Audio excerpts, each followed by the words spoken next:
during lockdown, someone at the friendly local gaming store said, "Hey, have you heard of this game called Relicblade? It's quite big in the States. They've had a Kickstarter, and it's a fantasy skirmish game.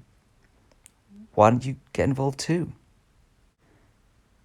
They explained that they'd spent a small fortune going all in on all the levels of some Kickstarter for the proprietary specific miniatures for the game, which look absolutely beautiful. And I remembered, dazed one night, listening to one of my favourite podcasts, the Paint All the Minis, Paint Ramble podcast, where the creator of the game, Sean Sutter, had been interviewed, full of passion, about a game which features a small number of models and can be played in a short amount of time. Wow, they do know their audience. I was told you could get everything you needed in the UK from Exit 23 Games, the rulebooks, the supplements, the faction sets. And I thought, look, let's not go wild. Let's just get the rulebook and just get a sense of whether this adds anything fresh, anything different to the many other fantasy skirmish games out there.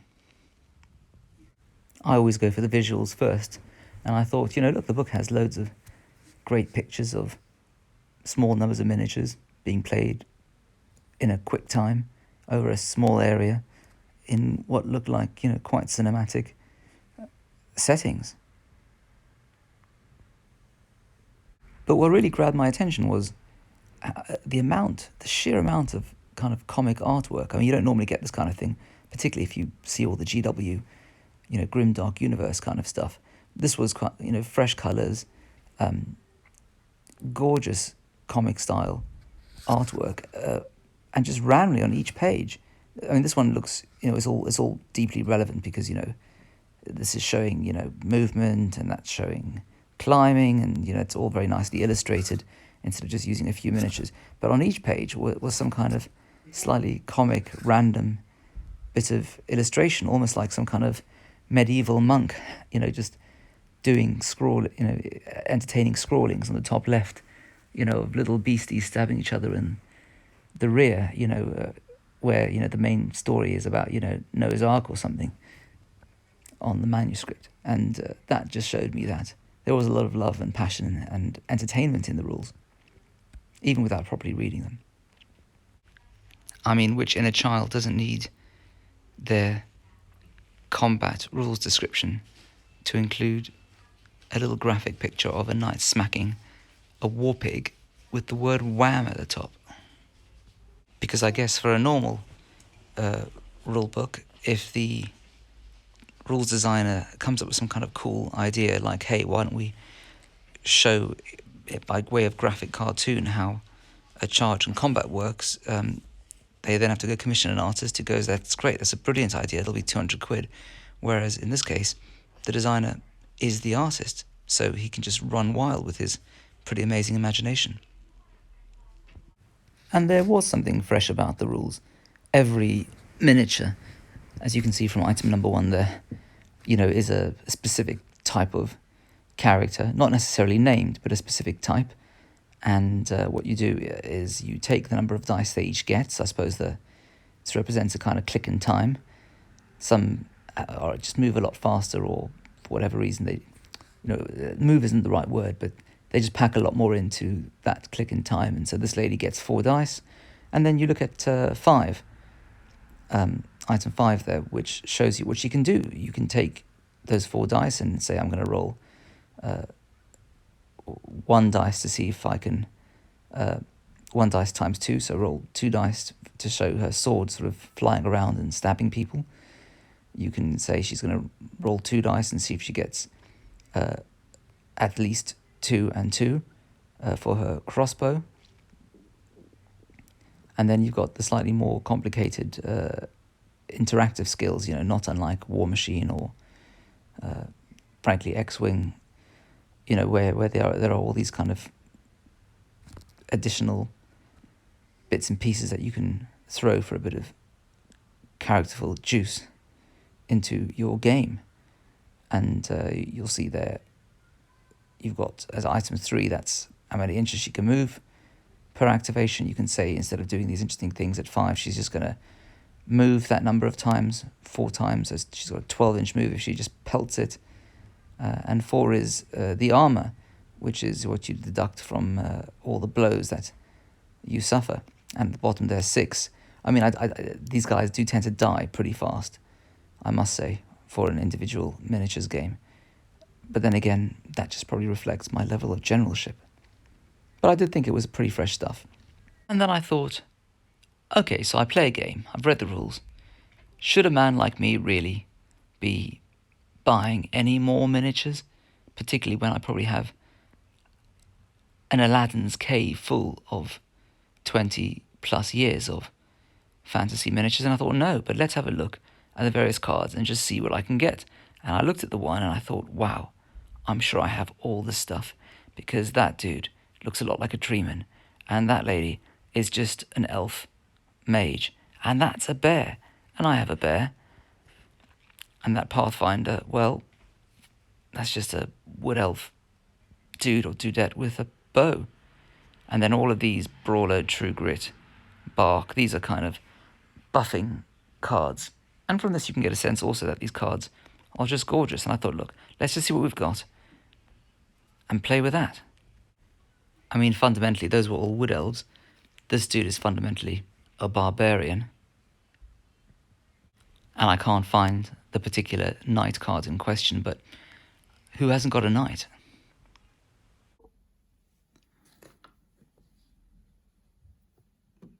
So this one is obviously some kind of 1990s Games Workshop wood elf. What are they called? Way Watchers? I don't know, some kind of woodland scout elf. I've always been a bit nervous about painting elves, and I've never really painted too many because they always just seem a bit intricate. So I think normally you're supposed to kind of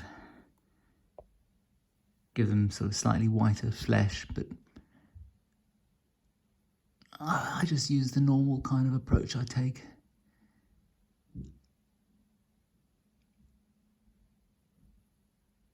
Mixing a teeny bit of light brown into the pinkish, one of the pinkish Games Workshop flesh colours, and then just adding, I think it's called elf flesh in a dropper bottle. I don't even remember who made it until I sort of highlight up a little bit, so it's got a slightly earthier, pinkish, human tone. But what's wrong with that? The sword, again, I just put down one of the medium kind of level silvers. I don't remember the names of any of these things, and gave it a mix of a Games Workshop blue and black wash with quite a lot of the thinner medium. I mean, I used white as the undercoat just to keep it looking a bit bright.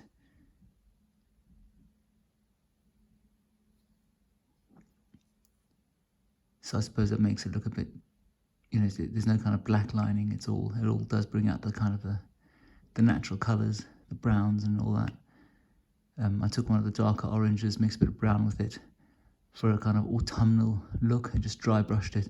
I decided, you know, how often is this miniature going to get used? And as I get older, one of the tricks I think seems to be deciding what not to paint and when to kind of stop. So I just dry brushed the lightish brown that was this rope around his waist, and I tried to do the gem based on how Games Workshop taught us to paint all the Eldar waystones, whatever they're called, but I've never been very good at it. I suspect you've got to put a lot of effort into it, and I just saw all the gems and thought, look, that's enough.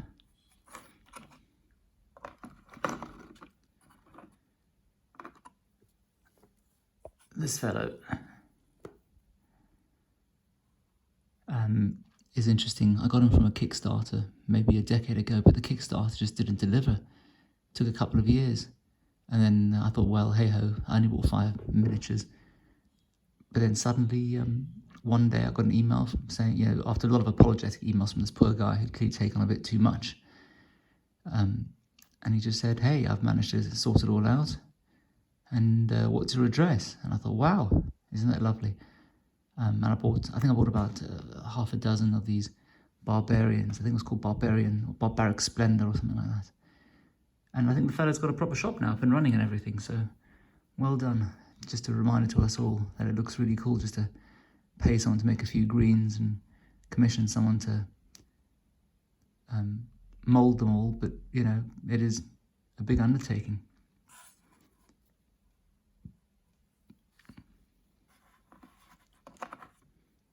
Is this one called Eris? I can't remember. It's some miniature from War Machine or Warmer Hordes, and she just sat there for years while I thought, you know, War Machine, too complicated for me in the first place, and no one's playing it anymore, so what do I do? And then I thought, look, it's basically just an elf with an elf priestess with a beautiful black kind of raven cloak and a giant two-handed sword. There must be another fantasy use for her.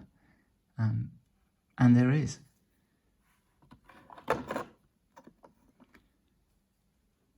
She sort of turns into this ethereal bear. Now, this is from the Crucible Crush range, sold in the UK by North Star, and it's some kind of Native American spirit bear or something, but you know, hey ho, it's just a bear. And I kept it simple by just undercoating it white Halford spray and then just putting one of the Games Workshop kind of effect paints that's supposed to be for kind of spirits and things.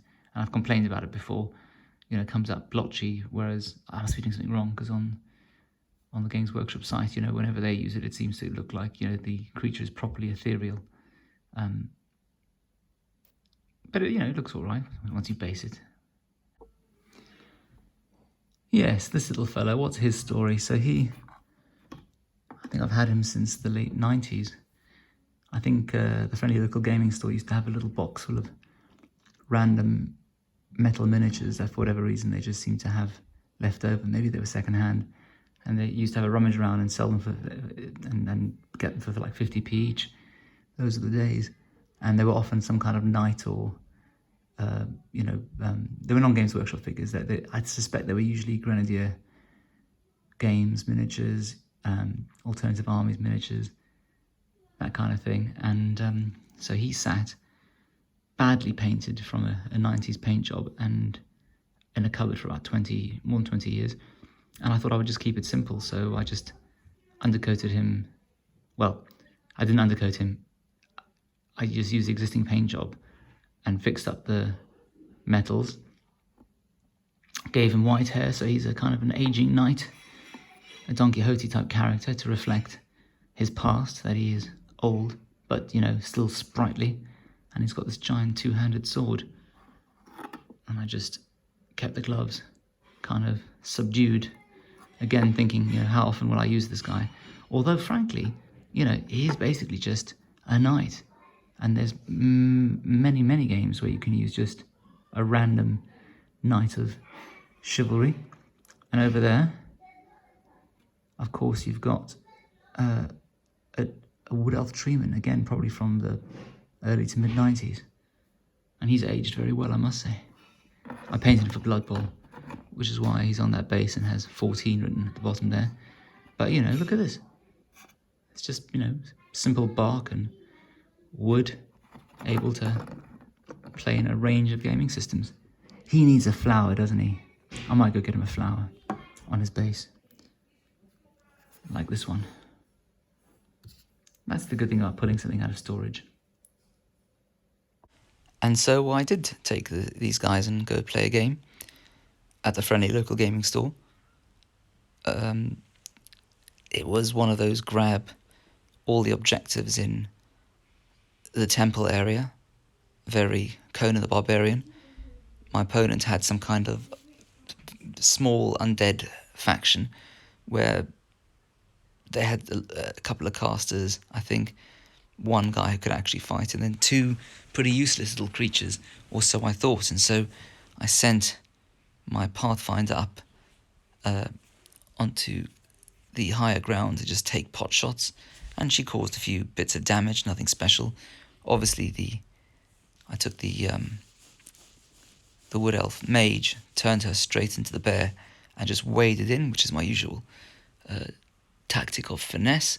And all I can say is it didn't really go that well because the undead seemed to grab 2 out of 3 of the tokens. Even my treeman got debuffed. They all seem to have some kind of debuff, and I need to read the rules properly to work out what my counter to that is. But all my big beasties got debuffed and then ground down and killed, and then I was just left with the Wood Elf Archer on the hill, and I lost. You see, there's not too much actual science to it, but you do need to actually work out when tactically is the right time to use all of these various additional skills, as well as just working out the basics of, what you need to shoot and when you need to run and when you need to attack.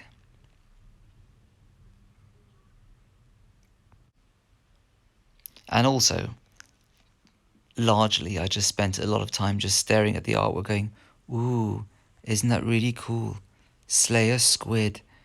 And I mean, I've obviously got a lot of other games on the slow go, but I'm not closed to the idea at some point of getting the more bespoke miniatures, because although you probably can rummage through your collection and see what you've got, I don't really have an Iguan Marauder, a lizardman with a rifle and a shield, or whatever that multi-armed squid thing is. And who doesn't want a multi-armed squid thing? And I did forget to mention that one of the cool things is that your crew continues to improve, because they're meandering about this fantasy world looking for bits of treasure and relics. That's why it's called Relicblade. And so you can get more and more skills and get better and better, and sometimes I suspect people die. And so I played a game, and a couple of guys have taken a few wounds and loss of characteristics, but equally some have improved a bit. And I've got some cash to buy, well, not yet I think, but soon I will have enough cash to buy the Knight, which I hope will give me a bit more of an armoured edge to kind of wade in. And I do need to read the rules properly and find out how you stop yourself being magically debuffed. But otherwise, I've got a game set up in December, and I'll let you know how it goes. And if you subscribe, then you're guaranteed to know how that game goes. I bet you're already excited. But anyway, do offer any comments, your views on Relicblade if you've played it. If you're in the UK, is this going anywhere? It seems a really lovely thing, but is it just yet another thing? Let me know.